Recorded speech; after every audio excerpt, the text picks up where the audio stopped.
মাননীয় সভাপতি, নেতৃবৃন্দ এবং উপস্থিত সংগ্রামী ভাইরা, আসসালামু আলাইকুম ওয়া রাহমাতুল্লাহ। আজকের দিবসটি হচ্ছে সিপাহী জনতার বিপ্লব দিবস এবং এর সাথে তিনটি দিন জড়িত। একটা হচ্ছে 15 আগস্ট, একটি 3রা নভেম্বর, আর একটা হচ্ছে 7ই নভেম্বর। 15 আগস্টে শেখ সাহেব অ্যাসিসিনেশনের শিকার হয়েছিলেন। তিনি হত্যাকাণ্ডের শিকার হয়েছিলেন এবং তার পরিবারের আর কিছু সদস্য মিলে। একসময় উনি তুমুল জনপ্রিয় নেতা ছিলেন এই বাংলাদেশে, বিশেষ করে পাকিস্তানের শেষ সময়ে, এবং তারই নেতৃত্বে 6 দফার সংগ্রামে এদেশের মানুষ অনেকটাই ঐক্যবদ্ধ ছিল তৎকালীন পূর্ব পাকিস্তান। 70-এর নির্বাচনে তার দল জনপ্রিয় রিগিংয়ের মাধ্যমে, পপুলার রিগিং বলা হয়, তারা জনপ্রিয় ছিল, কিন্তু তারপর রিগিং করেছিলেন তার দলের দ্বারা, জাল ভোট দিয়েছিল সাংঘাতিকভাবে। জাল ভোট না দিলেও তারা জিততেন, কিন্তু স্বভাব তো একটা আছে। সেই স্বভাবের কারণেই স্বাভাবিক ভোটে, নর্মাল নির্বাচনে, সুষ্ঠু নির্বাচনে জিততে পারার অবস্থা থাকার পরও তারা জাল ভোট দেওয়ার যে আনন্দ, সেই আনন্দ থেকে নিজে থেকে বঞ্চিত করতে পারেন না। যাই হোক, এটাকে আমি পপুলার রিগিং বলি। ওনারা জিতছিলেন, ক্ষমতার দেওয়ার কথা ছিল পাকিস্তান শাসকদের, যেহেতু আমরা মেজরিটি ছিলাম পুরো পাকিস্তানের লোকেরা, এবং মেজরিটি আসনেই তারা নির্বাচিত হয়েছিল। বাংলাদেশ জামাত ইসলামী আজকে সেই সময়ের পাকিস্তান জামাত ইসলামী, পুরো পাকিস্তান জামাত ইসলামীর পক্ষ থেকে খুব স্পষ্টভাবে বৃহত্তর দল তৎকালীন আওয়ামী লীগকে ক্ষমতা হস্তান্তর করার জন্য বিবৃতি দিয়ে এই দাবি জানানো হয়েছে। এরপরে পানি অনেক গড়িয়েছে, আপনারা জানেন। বাংলাদেশ স্বাধীন হয়েছিল, শেখ সাহেব এদেশের শাসন ক্ষমতার দায়িত্ব নিয়েছিলেন, এবং তখন থেকেই উনি তার জনপ্রিয়তা হারানো শুরু করেছিলেন। তার প্রধান কারণ ছিল উনি গুড গভর্নেন্স দিতে পারেন নাই, ভালো শাসন দিতে পারেন নাই। উনি শাসনের চেয়েও ভাষণ ভালো দিতেন। কি দিতেন? ভাষণ। ভাষণে ভালো ছিল, কিন্তু শাসনে এসে আর সুবিধা করতে পারেন নাই। ওনার লোকেরা লুটপাট করা শুরু করেছিল, মানুষের জমি দখল করা শুরু করেছিল, চাঁদাবাজি শুরু করেছিল, নারীদের উপর অত্যাচার করেছিল, ব্যাংক লুট করেছিল, 7.5 লাখ না 7 কোটি কম্বল এর ভিতরে প্রায় তারাই খেয়ে ফেলেছিল। একজন নেতা তো প্রায় 7 বছর পরে বাইতুল মোকাররমের উত্তর গেটে বক্তৃতায় বলেছিলেন যে 72-73 আওয়ামী লীগের লোকেরা যে পরিমাণ কম্বল খাইছে, এখনো পেট অপারেশন করলে কম্বলের অবিষ্টাংশ পাওয়া যাবে, পুরো হজম হয়ে সারে নাই। এরকম একটি পরিস্থিতিতে জনগণ তার উপরে এতই বিক্ষুব্ধ হয়েছিল, এবং তিনি বাকশাল কায়েম করে দিয়েছিলেন। আপনারা জানেন, একদলীয় শাসন প্রবর্তন করেছিল, গণতন্ত্রকে হত্যা করেছিল। মানুষের ক্ষুব্ধতার পরিমাণ এত বেশি ছিল যে এক সময়ের তুমুল জনপ্রিয় জননেতা অ্যাসাসিনেটেড, হত্যাকাণ্ডের শিকার হওয়ার পরে আওয়াজ দিয়ে ইন্না লিল্লাহি ওয়া ইন্না ইলাইহি রাজিউন, মৃত্যুর পরে যে পড়ার কথা, মনে মনে পড়েছেন কারা জানি না, কিন্তু সাউন্ড হয় নাই। আওয়ামী লীগের লোকেরা রাস্তায় একটা প্রতিবাদ মিছিল করে নাই। একজন মহিলার নেতৃত্বে 50-60 জনের একটা ঝটিকা মিছিল আজকের শহীদ মিনারে বেরিয়েছিল, এটা ছিল একমাত্র প্রতিবাদ।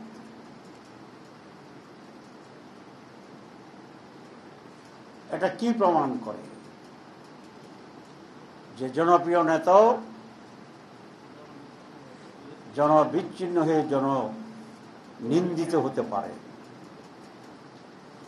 আজকের পরিবেশও তাই।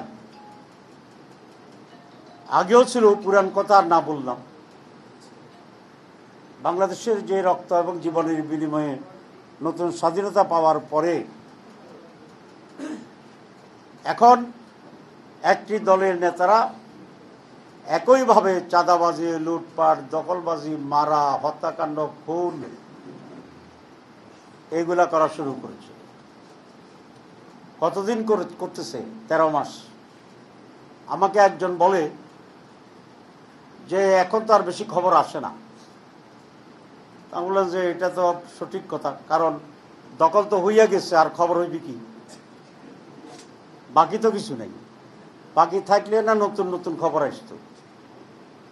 কি আপনারা একমত না দ্বিমত? খবর আবার হবে যদি এই জাতি ভুলক্রমে তাদেরকে ম্যান্ডেট দেয়, তখন একটা নতুন প্রেক্ষাপট তৈরি হবে, আবার খবর হইতে থাকবে। এখন এটার নাম সিপাহী জনতার বিপ্লব হইল কেন?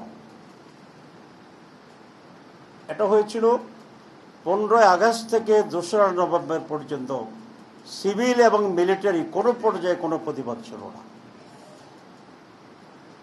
3রা নভেম্বরে খালেদ মোশাররফ নামে এক আর্মি জেনারেল, উনি হঠাৎ করে তখনকার যে শাসন ক্ষমতায় ছিল জিয়াউর রহমান এবং মিলিটারি গভর্নমেন্ট ছিল, সায়েম ছিল তখন, আমাদের না মোশতাক সাহেব বলতে তখন ক্ষমতায় ছিলেন প্রেসিডেন্ট, রাতে একটা কু করেছে, জিয়াউর রহমানকে বন্দি করে ফেলেছিল। তারা 2 দিন ক্ষমতায় ছিল। 6 তারিখ রাত, বিগত রাত, মানে ক্যালেন্ডার হিসেবে 7 তারিখ, সেখানকার সিপাহীরা বিদ্রোহ ঘোষণা করলো। আরো ঘটনা আছে, জাসদের ভূমিকা টমিকে মিলিয়ে সে কথা বলতে চাই না। বিদ্রোহ করলো তৎকালীন খালেদ মোশাররফের বিরুদ্ধে। ক্যান্টনমেন্টে ব্যারাক থেকে সকলেই নারায়ে তাকবীরের স্লোগান দিয়ে যাত্রা শুরু করেছিল। খালেদ মোশাররফ পালিয়ে গিয়েছিলেন, সাভার পর্যন্ত যেতে পারছেন, আবার ধরা পড়ছে। আর সেখানে সিপাহীদের বিপ্লব, বিদ্রোহ, এই খবর যখন ঢাকা আসলো, সারা বাংলাদেশে আসলো, সমগ্র মানুষ ঘুমের থেকে জেগে উঠে রাস্তায় নেমে আবার সেই নারায়ে তাকবীরের স্লোগান দিয়েছে। তাহলে বাংলাদেশের মানুষের স্বতঃস্ফূর্ত স্লোগান নারায়ে তাকবীর, আল্লাহু আকবার, জয় বাংলা নহে। সে এক অভূতপূর্ব দৃশ্য। সেনাবাহিনীর ট্যাঙ্ক রাস্তা দিয়ে যাচ্ছে, মানুষ লাফাইয়া লাফাইয়া ট্যাঙ্কের উপরে গিয়ে উঠার চেষ্টা করেছে, সেনাবাহিনী হাত দিয়ে টানে ধরছে। তাহলে অর্ধেক ছিল সেনাবাহিনী, অর্ধেক ছিল জনতা। বাহন ছিল ট্যাঙ্ক। এই ছিল ঢাকার দৃশ্য। জনতা, সিপাহী, আর্মি, মানুষ, ট্যাঙ্কের পদচারণা, আর রাস্তায় রাস্তায় নারায়ে তাকবীরের স্লোগান। এই এক নতুন বাংলাদেশ। সিপাহীরা গিয়ে জিয়াউর রহমানকে উদ্ধার করে নিয়ে আসছিল এবং উদ্ধার করে তাকে আবার ক্ষমতায় বসিয়েছিলেন।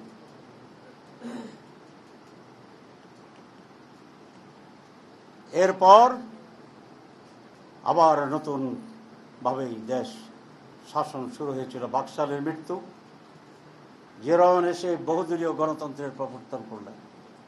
পিপিআর নামে একটি নতুন ধারণা, পলিটিক্যাল পার্টি রেগুলেশন, পিপিআর, দিয়ে উনি রাজনৈতিক দলের রেজিস্ট্রেশনের জন্য দরখাস্ত আহ্বান করলেন এবং অনেকগুলো দলকে তিনি রেজিস্ট্রেশন দিলেন। এর ভিতরে অন্যতম প্রধান দল ছিল কি নাম? না, কে বলবেন? না, সরি, আমি বলে দিই। তার মাঝে অন্যতম প্রধান দলের নাম হচ্ছিল আওয়ামী লীগ। আওয়ামী লীগকে বাকশাল করে শেষ। শেখ সাহেব এই আওয়ামী লীগের হত্যার জন্য দায়ী। তিনি এই নাম মুছে দিয়েছিলেন। আবার নতুন করে জিয়াউর রহমান বাকশালকে রেজিস্ট্রেশন, আওয়ামী লীগকে রেজিস্ট্রেশন দিয়েছে। এরপরে যারা সেদিন রেজিস্ট্রেশন পেয়েছে তার মাঝে একটির নাম জামাত ইসলামী বাংলাদেশ। এই বাংলাদেশে বহু মাত্রিক বহুদলীয় রাজনীতির প্রবক্তা বা নায়ক শহীদ প্রেসিডেন্ট জিয়াউর রহমান।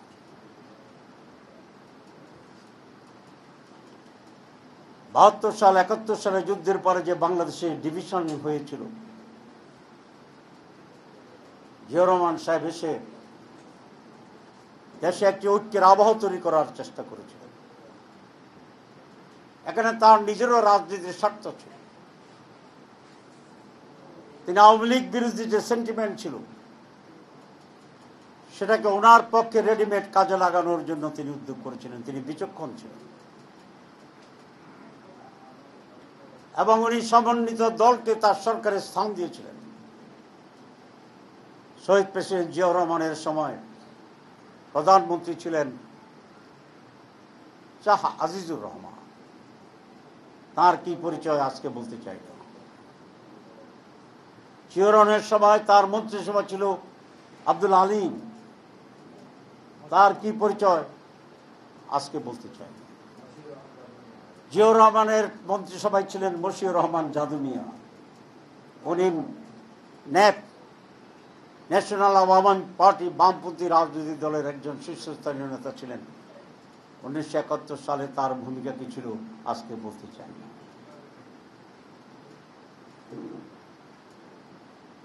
আজকে এটাও বলতে চাই না। পরিচয় তাদের যারা জিয়াউর রহমানের নেতৃত্বে, তখন প্রেসিডেন্সিয়াল গভর্নমেন্ট ছিল, পার্লামেন্টারি গভর্নমেন্ট। কারা কারা পার্লামেন্টে ছিলেন তার মাঝে খুলনার অবিসম্বাদিত নেতা খান আব্দুস সবুর খান। সেই পার্লামেন্টের অন্যতম সদস্য ছিলেন তৎকালীন জামাত ইসলামীর নায়েবে আমির, অন্যতম প্রধান নেতা হযরত আল্লামা শাহ মাওলানা আব্দুর রহিম। এই যে একটি সমন্বয়ের রাজনীতি শুরু করেছিলেন তৎকালীন অত্যন্ত জনপ্রিয় নেতা শহীদ প্রেসিডেন্ট জিয়াউর রহমান। আমি অত্যন্ত গভীর শ্রদ্ধার সাথে আজকে তাকে স্মরণ করছি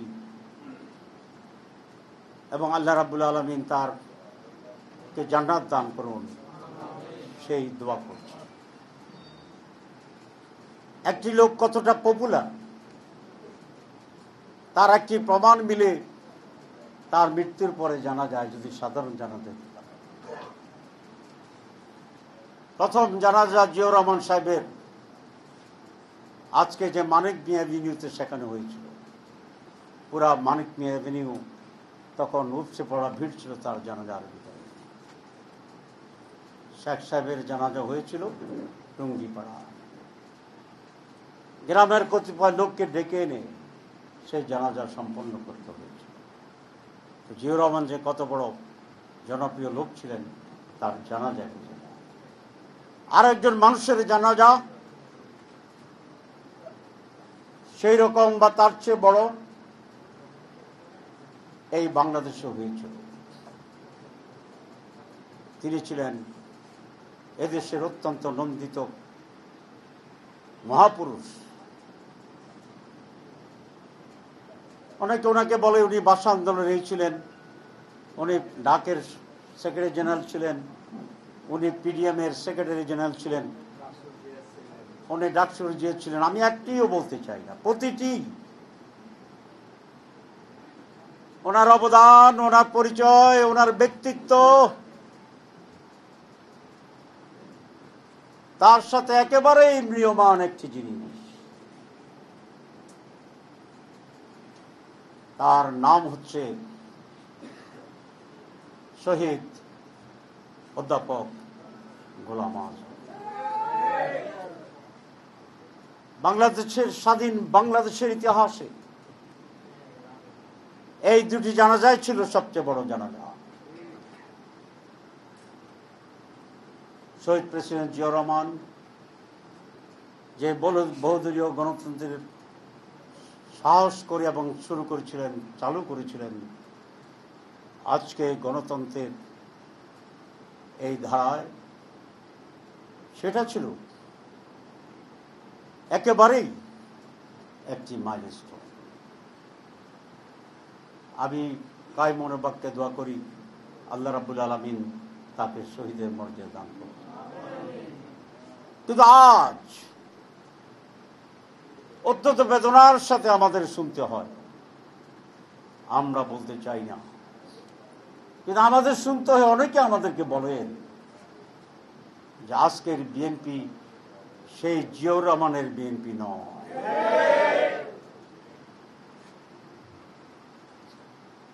এই দেশে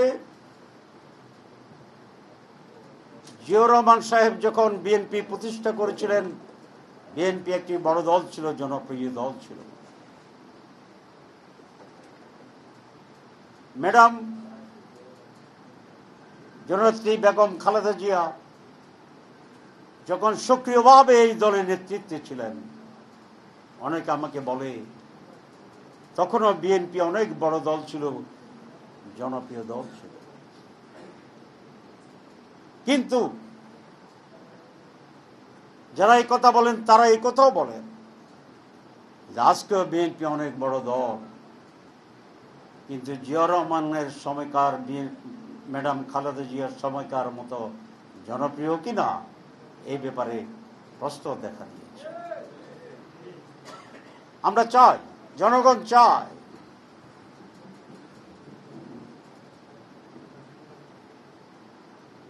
বিএনপি, জিয়াউর রহমানের বিএনপি, এটি দেশের মানুষ দেখতে চায়।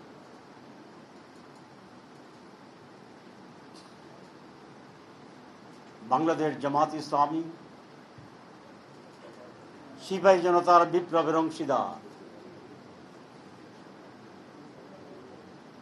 সেদিন যারা রাজপথে নারায়ে তাকবীর স্লোগান দিয়ে ক্যান্টনমেন্টের সিপাহীদেরকে শক্তি জুগিয়েছিল, তার বৃহৎ অংশ ছিল জামাতে ইসলামী ছাত্র শিবিরের মানুষেরা। তখনকার সেদিন সকালে একটি লিফলেট দেওয়া হয়েছিল। সেই লিফলেটে আওয়ামী বাকশালী দুঃশাসনের বর্ণনা দিয়ে সিপাহী জনতার বিপ্লবকে স্বাগত জানিয়ে 7ই নভেম্বরকে সেদিন বরণ করা হয়েছিল। সেই লিফলেটের যে লেখা ছিল কারা করেছে এই লিফলেট, তাদের নাম, সেই নামকে দেওয়া হয়েছিল চক্ষুষ্মান গোষ্ঠী। সেই লিফলেট কাদের নামে ছিল? চক্ষুষ্মান গোষ্ঠী। আজকে যারা আপনারা বসে আছেন, আপনাদের পূর্বসূরি ছিল সেই চক্ষুষ্মান গোষ্ঠী। সুতরাং আমরা এটাকে অত্যন্ত গৌরবের সাথে এই দিনটি পালন করি, কারণ সেদিন এই মহান পরিবর্তনের যে স্রোত তৈরি হয়েছিল, এই স্রোত তৈরিতে উল্লেখযোগ্য ভূমিকা ছিল আজকের বাংলাদেশ জামাত ইসলামী এবং তাদের ছাত্র সংগঠন। আমাদের এই দিবস পালনটি অত্যন্ত প্রাসঙ্গিক। কিন্তু আজকে যে কথাটি বলে শেষ করতে চাই,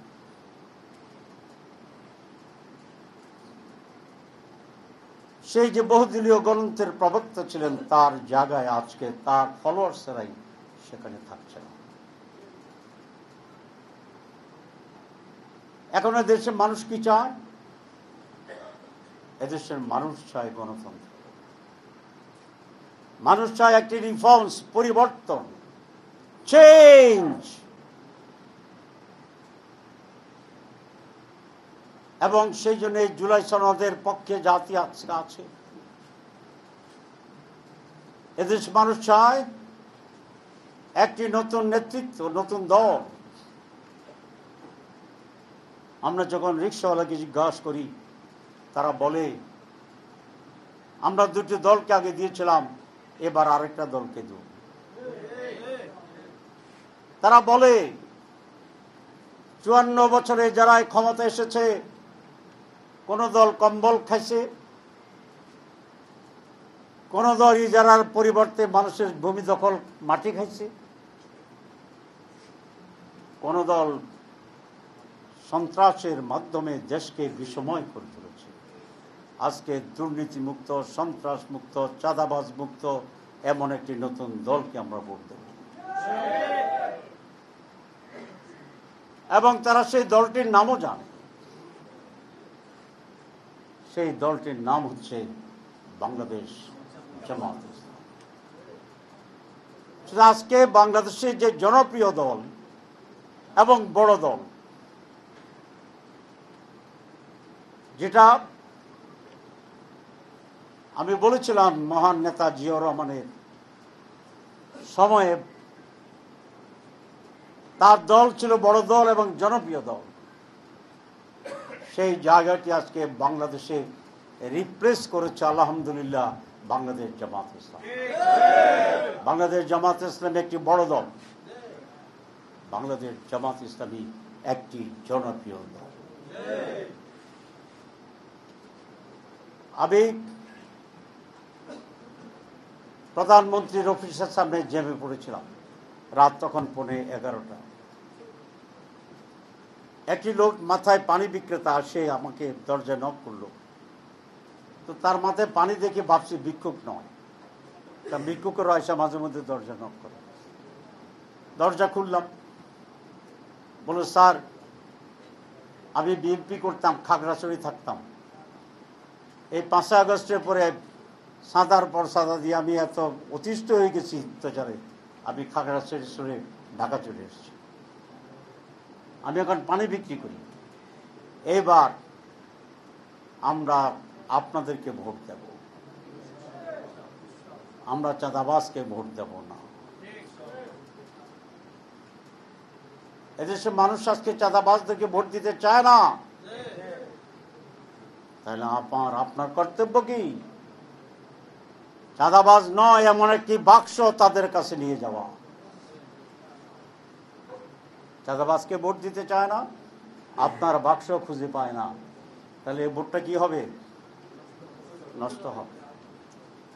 আমাদের দায়িত্ব হচ্ছে আজকে চাঁদাবাজ মুক্ত একটি বাক্স মানুষের কাছে নিয়ে যেতে হবে।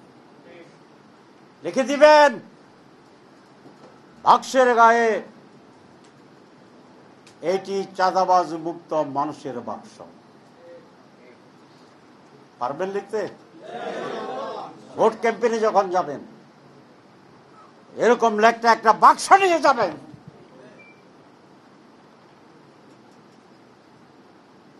আর কি নেবেন? চাঁদাবাজ মুক্ত যে মানুষের দাঁড়িয়েছে তার ছবি সহ তার লিফলেট নিয়ে যাবেন। আর কি নিয়ে যাবেন? মানুষকে কনফিডেন্স দেওয়ার জন্য যদি পারেন, তার জন্য সন্তানদের জন্য চকলেট নিয়ে যাবেন। আর কি নিয়ে যাবেন? মানুষের কাছে সুন্দর করে কথা বলার উইজডম এবং কথা নিয়ে যাবেন। আর কি নিয়ে যাবেন? মানুষ চায় ভোট দিতে চায়, কিন্তু কনফিউশন হচ্ছে ভোট দিতে পারবে কিনা, নিশ্চিত কিনা। সেই দৃঢ়তা এবং সাহস নিয়ে যান। তাহলে বিপ্লব ও সংহতি দিবস কিসের বিপ্লব ছিল আর কিসের সংহতি ছিল? সিপাহী জনতার দিবস তো ব্যাখ্যা করেছি। এইটা ছিল সমগ্র মানুষের চেতনার বিপ্লব, আর মুক্তিকামী বাংলাদেশের মানুষের সংহতি, যেটি আজকে প্রয়োজন, বিপ্লবের চেতনাকে ধারণ করতে হবে জুলাইয়ের, আর মানুষের কাছে গিয়ে সংহতি আদায় করতে হবে আমাদের। অনেকে বলছেন, আজকেও বলছেন, গণভোট জাতীয় নির্বাচনের আগে মানি না। কেন মানেন না এটা আমরা জানি। ডাকসুর পরে আর কোনো নির্বাচন আপনারা মানতে পারেন না, এটা স্বাভাবিক। রাষ্ট্র নির্বাচনের পরে জাতীয় নির্বাচনের আগে আপনারা আর কোন টেস্টে যেতে পারেন না, এটা আমরা বুঝি, স্বাভাবিক। জাতীয় নির্বাচনের আগে সাকসু আর রাকসুর পরে আপনারা আরেকটা টেস্ট কেসে যাবেন, এটা কমন উইজডম তো অবশ্যই বলে না। সুতরাং আপনারা কেন যাবেন না আমরা জানি। কারণ গণভোট যদি জাতীয় নির্বাচন আগে হয়, তাহলে 80% লোক রিফর্ম সংস্কারের পক্ষে ভোট দিবে। আপনারা তো সংস্কার চাচ্ছেন না বলে দিচ্ছেন। আপনাদের নেতা, সাবেক সেনা নেতা, উচ্চ পর্যায়ের সেনা অফিসার, নাম বলতে চাই না, তিনি বলেছেন সংস্কারের কোনো প্রয়োজন নাই, এবং ওনাকে আমি ধন্যবাদ জানাই। যিনি অকপটে সেনাবাহিনীর লোকেরা কিন্তু একটু স্ট্রেট কাট হয়। আপনি স্ট্রেট কাট মানুষ, আপনার সত্য কথা বলে দিচ্ছেন যে আসলে আপনার সংস্কার চান। আর যারা নন সৈনিক নেতা, তারা অবশ্য একটু এদিক ওদিক ডিপ্লোমেসি করছে, বলে না, এই অবস্থা কথাবার্তার ভিতরে। আমরা বুঝি চান না, কেন চান না এটা তো বুঝিয়ে দিলাম, নাকি? চাইতে পারেন না, কিন্তু জনগণ চায়। জনগণ যেটা চায়, সংস্কার চায়। আপনারা যদি সংস্কারের বিরুদ্ধে থাকেন, জনগণের গণভোট আগে চায়, সেটার বিরুদ্ধে থাকেন, তাহলে তো এই কথাই বোঝা যেতে পারে যে এরপরে যে জাতীয় নির্বাচন আছে, সেভাবে জনগণের ভিতরে এক ধরনের হতাশা তৈরি হওয়ার সম্ভাবনা থাকতে পারে। কিন্তু আমরা ফেব্রুয়ারিতে নির্বাচন চাই। কি নির্বাচন? জাতীয় নির্বাচন। আমরা তার আগে গণভোট চাই, কারণ মানুষ জানুক তারা কোনটাকে হা বলেছে, কোনটাকে না বলেছে। এই নির্ধারিত হয়ে যাক, হ্যাঁ পাস না পাস। যদি না পাস হয় আমাদের কোনো আপত্তি নেই। জনগণ যদি সংস্কার না চায়, ফার্স্ট টু আস। আর যদি হ্যাঁ চায়, আপনারা ভাবছেন জনগণের হ্যাঁ জামাত ইসলামীর সাথে মিল হয়ে যায়নি। আসলে এটা তো একটা আলাদা। যারা হ্যাঁ চাইছে তারা সবাই জামাতকে ভোট নাও তো দিতে পারে। এটা একটা ম্যাথমেটিক্সের রং হয়ে যাচ্ছে, অঙ্কে। আপনারা চাবেন না জানি। ইনশাআল্লাহ এদেশের মানুষ তাদের ইচ্ছাকে এখানে বাস্তবায়ন করবে আল্লাহর সাহায্যে। আমি কালকে বলেছিলাম যে সোজা আঙ্গুলে যদি ঘি নাও, সে আঙ্গুল বাঁকা করবে। এরকম একটা প্রবাদ আছে না? আমি যে সেই প্রবাদ বলছি, পুরানো প্রবাদ। আগে রাজনীতিটা হইতো, কারণ অনেক সময় সোজা আঙ্গুলে ঘি উঠে না, তো পড়ে যায়, এই জন্য বাঁকা করে একটু উঠাইতে হয়। এটা প্রবাদ। এটা কি ঘি তোলার পদ্ধতি না। আমি ওই প্রবাদটা বলেছিলাম, এবং সেটা বলেছিলাম সংস্কার আদায় করব, সংস্কার হবে। সংস্কার দেশের মানুষের প্রয়োজন, বাংলাদেশের প্রয়োজন, এবং এই সংস্কারের ভিত্তিতে নির্বাচন হবে, সেই দাবি আদায় করবে বলার জন্য এই বাংলায় বহু প্রচলিত প্রবাদটি আমি ব্যবহার করেছি। এটাকে কেউ কেউ টুইস্ট করছেন। আরেকটি কথা হালকা করে বলতে চাই, এটা আবার টুইস্ট হবে। এই জন্য আজকাল এমন সমস্যা যে রসিকতা করা খুব ডিফিকাল্ট হয়ে গেছে। যাই হোক, আমাদের বক্তব্য পরিষ্কার, সেটা হচ্ছে জনগণের দাবি আগে, গণভোট। ওনারা একটা চালাকি করছে, আমি চালাকি শব্দটা বলছি, চালাকি বোধহয় এত খারাপ না, যে করছি এই সেই করতে করতে এটাকে জাতীয় নির্বাচনের ডেটের কাছে নিয়ে যাওয়ার চেষ্টা করছে। তখন বলবে আর সময় নেই। আমি এক বিশেষজ্ঞের সাথে আলাপ করেছি, তিনি বলেছেন তফসিল ঘোষণা হইলেও জাতীয় নির্বাচনের গণভোট আলাদা জিনিস হইতে কথা আইনগত বাধা নাই। সুতরাং ঠেলে ঠুলে কদ্দুর নিবেন, তারপরেও গণভোট করার সময় থাকবে এবং গণভোটের পরেই জাতীয় নির্বাচন হবে ইনশাআল্লাহ। নির্বাচন সঠিক সুস্থ হইতে হবে। যদি আপনারা 2014 সালের মতো নির্বাচন করতে চান, এমন পরিস্থিতি আপনারা একাই করবেন, তাহলে তো আপনারা শেখ হাসিনা হইয়া গেলেন।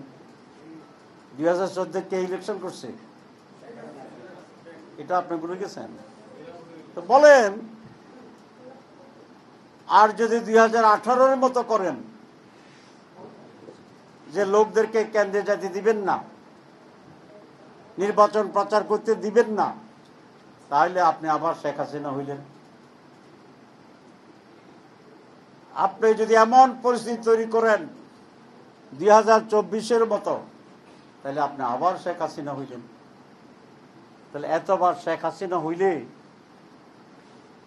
তারপরে কি হয়েছে? যা হইয়াছে তাহাই আবার রিপিট হইবে। সবাইকে ধন্যবাদ।